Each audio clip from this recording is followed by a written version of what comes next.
Assalamualaikum warahmatullahi wabarakatuh. Salam sejahtera murid-murid tahun 4 yang cikgu kasihi.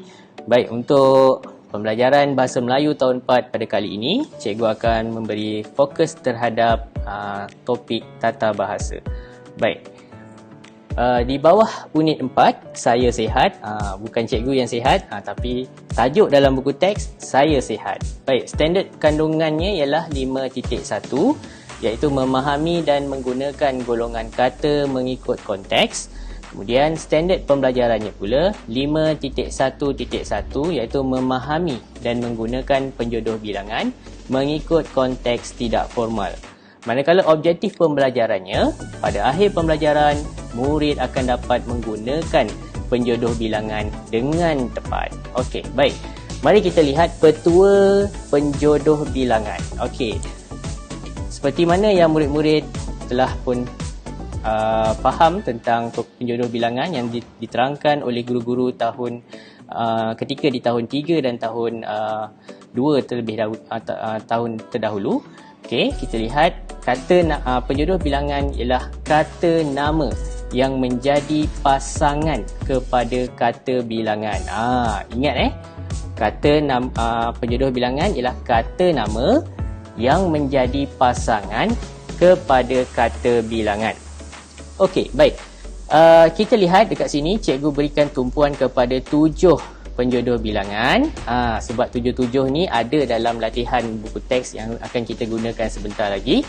Baik, penjodoh bilangan yang pertama, buah. Okey, buah ni biasanya untuk benda yang besar dan padu. Okey, contohnya seperti sebuah kereta.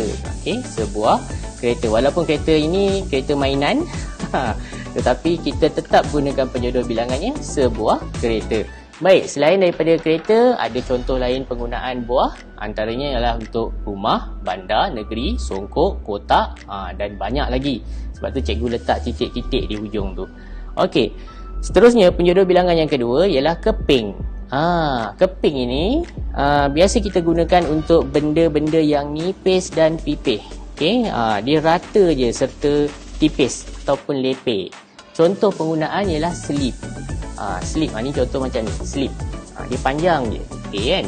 Okey, kad, gambar, okey, stamp, okey, roti, biskut ataupun lencana. Okey, kita gunakan penjodoh bilangannya keping. Baik. Yang ketiga, kita gunakan pula penjodoh bilangan orang. Biasanya memang untuk manusia. Kita tak gunakan penjodoh bilangan orang untuk haiwan. Okey, antara contoh penggunaan untuk manusia, untuk pegawai, guru, doktor, pekedai, peruncit, postman dan banyak lagi. Okey, seterusnya yang keempat iaitu penjodoh bilangan helai. Okey, helai biasanya untuk benda yang nipis dan lebar. Okey, contohnya ialah kertas. Sehelai kertas. Okey, benda yang tipis dan lebar. Bendera, kain, baju, daun, bulu burung. Bulu burung pun kita guna helai. Baik, seterusnya yang kelima ialah papan. Okey, papan ialah benda yang berbentuk kepingan. Okey, kepingan. Contoh dekat sini, kita boleh juga guna penjodoh bilangan papan untuk ubat. Contoh ni. Panadol yang sedang cikgu tunjukkan contoh ni. Okey, ini kita panggil sepapan Panadol. Okey, buat biji dalam satu papan. Okey, coklat, petai, mercun. Okey, kan ada mercun yang panjang-panjang tu dalam satu papan. Okey, kemudian biji. Okey, biji pula biasanya untuk penjodoh bilangan bagi buah-buahan ataupun benda-benda bulat dan juga benda-benda yang kecil. Okey, contoh macam ubat ni, kalau cikgu buka dan keluarkan daripada papan ni, dia dah jadi. Kita boleh gunakan untuk penjodoh bilangannya di tablet, okey, guli, buah-buahan, belon, batu dan juga gelas. Okey, akhir sekali ialah botol. Okey, so botol ni biasanya untuk cecair yang diisi dalam botol. Dan contoh penggunaan ubat cecair macam minyak yang cikgu contohkan ni. Okey, susu, kicap, air, minuman, sos dan sebagainya. Okey, baik. Kita lihat pada buku teks muka surat 27. Okey, buku teks muka surat 27. Dalam buku teks muka surat 27, murid-murid dapat melihat satu teks, okey, berkaitan dengan farmasi pandu lalu.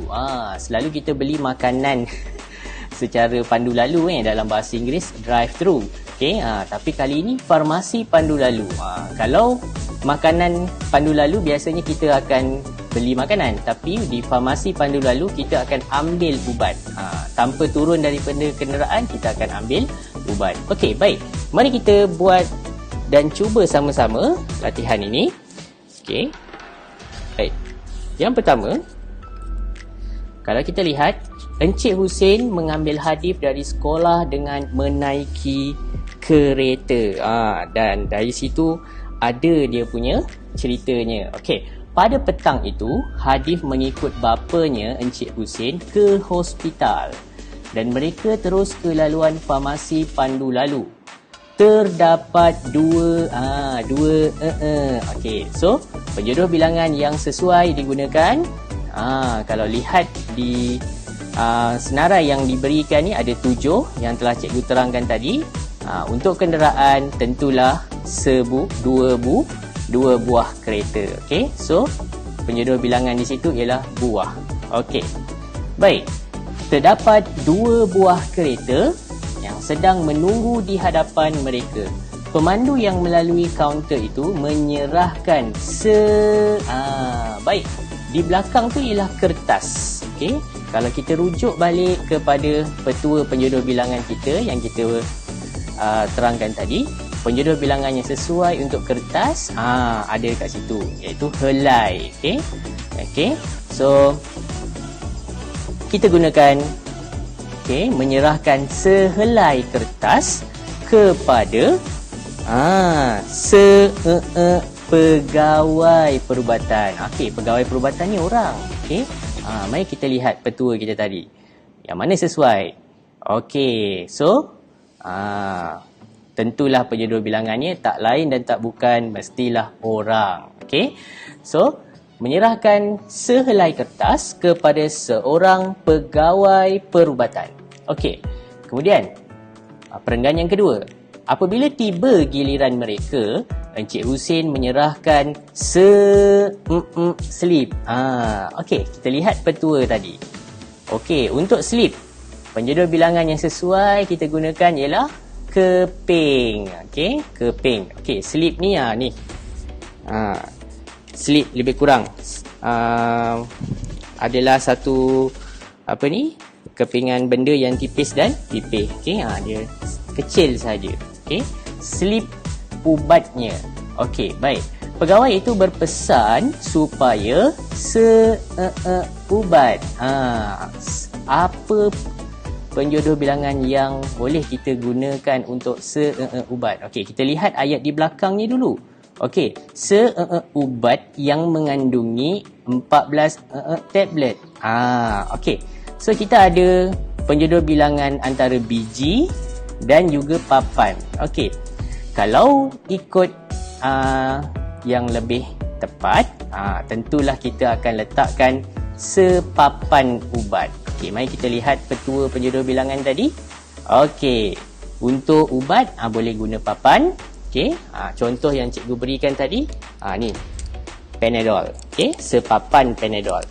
Okey, jadi ubat kita gunakan sepapan ubat yang mengandungi 14 so tablet.